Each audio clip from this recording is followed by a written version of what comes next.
Drunk and unsteady, 125-pound Scott Hudgens held up the sock a Hamilton County corrections officer had ordered him to remove. Oh, you mother...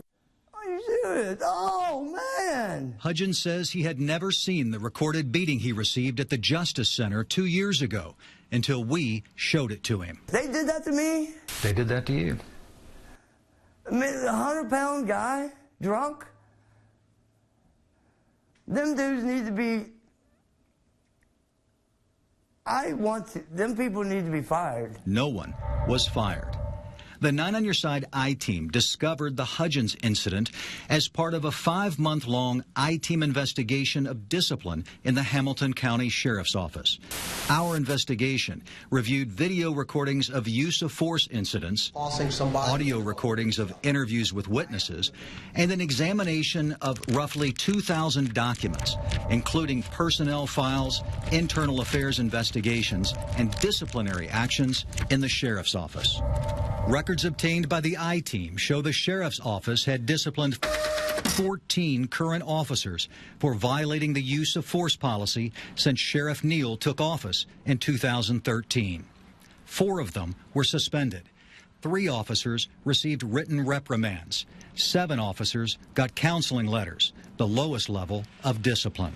Last year, an internal investigation determined Corrections Officer Randall Spence used excessive force when he punched an inmate in the face after the inmate was already under control. The bloodied inmate later told the I-Team that he received a broken nose and busted tooth. Spence received a counseling letter. No one would tell me what happened. In the case of Scott Hudgens, officers reported that he was verbally abusive, threatened them, and threw his sock at an officer. An internal investigation concluded the officer who smacked him across the face did not violate the use of force policy, but the punch thrown by Corrections Officer Sanford Spate was excessive force because Hudgens was already under control when Spate hit him. Spate was suspended for 15 days.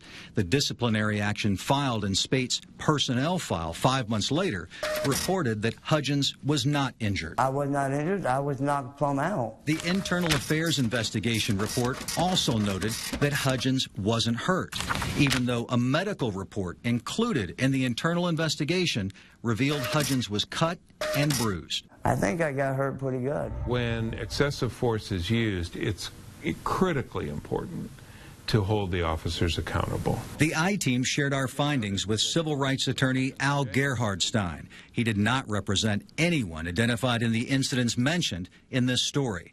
But Gerhardstein has represented clients in 3 federal lawsuits filed against Sheriff Neal and the officers in those unrelated incidents involving use of force. There's very, very low-level discipline for what appears to be some very, very serious matters. The I-Team also provided the records we obtained from the Sheriff's Office to Christine Cole, the Vice President and Executive Director of the Crime and Justice Institute in Boston.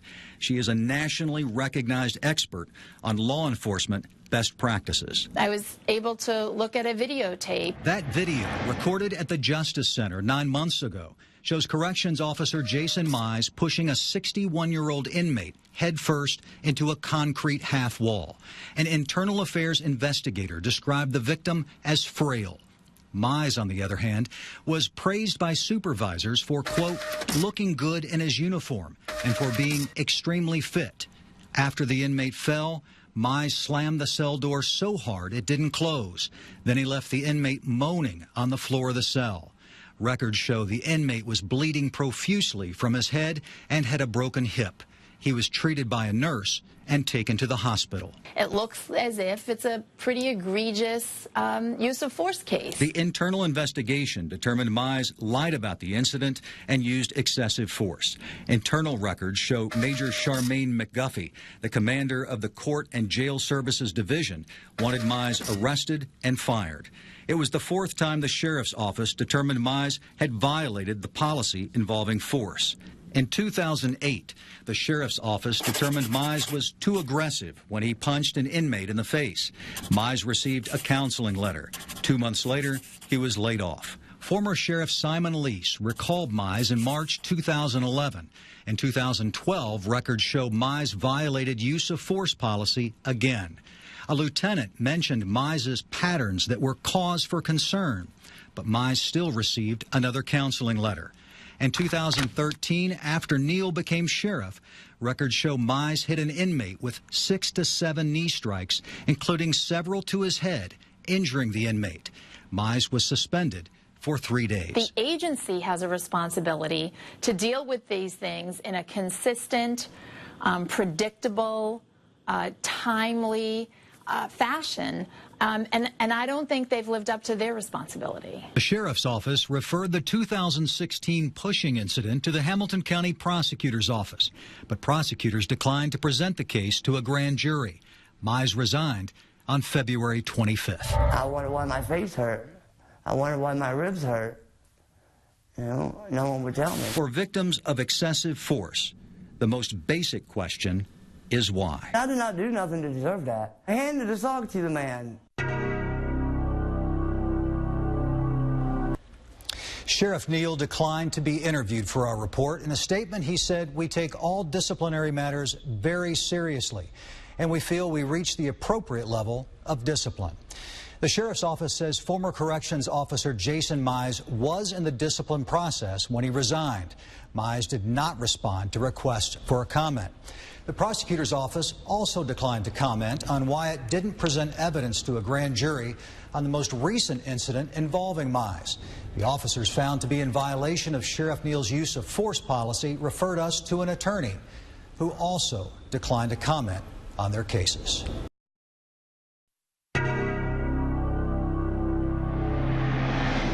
Whenever you're ready, you may begin. Count your first step as 1. It was one of Samuel Hickey's biggest tests. You can stop. Police reports show Hickey, a Hamilton County Sheriff's Office enforcement officer, ran a red light, hit a car in an intersection, and kept driving. He was arrested for OVI. Sorry. Hey, partner. But the first person who doesn't sin throw stones.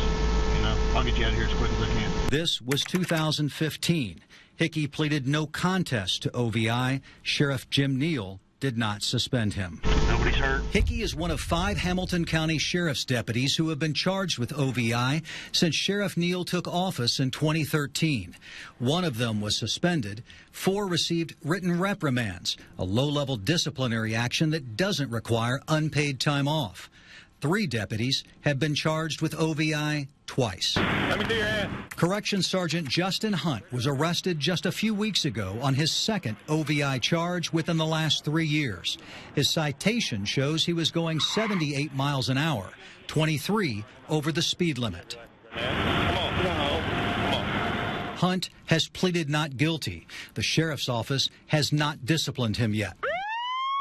Corrections Officer Walter Brown and Enforcement Officer Donald Four have also been charged twice with OVI. Both were convicted of OVI for their second arrest. Sheriff Neal did not suspend them. In 2015, following Four's OVI conviction, parking lot surveillance cameras videotaped him at the sheriff's office in Anderson Township. Records show he was intoxicated, pulled up a parking space bumper, cursed and chest bumped a higher-ranking officer. After being ordered to leave, he returned and punched 2 walls inside the building. An internal affairs investigation found Four's actions could have supported a criminal charge. Four wasn't charged. The sheriff suspended him, and Four received treatment for alcohol addiction. Last fall, Four's supervisor said his improvement has been remarkable. It's surprising that you found so many cases of employees that have violated the law, especially involving alcohol. Jeff Whitty is a 35-year law enforcement veteran, a retired Woodlawn police chief, and a volunteer for Mothers Against Drunk Driving.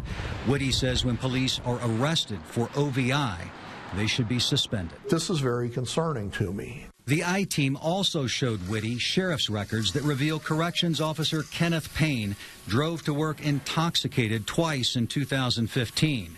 Payne was not charged in those incidents.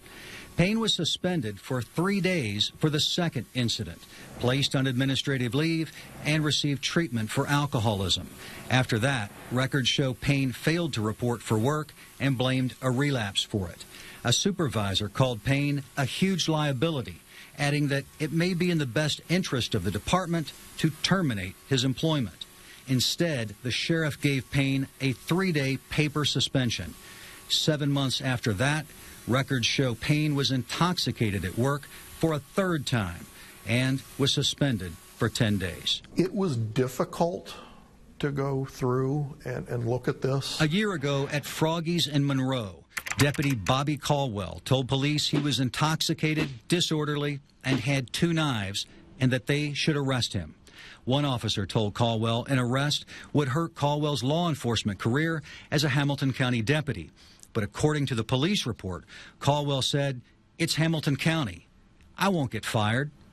Caldwell was arrested, booked into the Butler County Jail, and pleaded guilty to disorderly conduct. The sheriff did not suspend him. So that about sums it all up, I think. Christine Cole, a nationally recognized criminal justice researcher and consultant, reviewed Sheriff's Office disciplinary records provided by the I-Team. It sends a message that you can do anything you want and nothing bad will happen. During the last 2 months, the I-Team made 6 attempts to get an interview with Sheriff Neal, providing specific cases and even questions.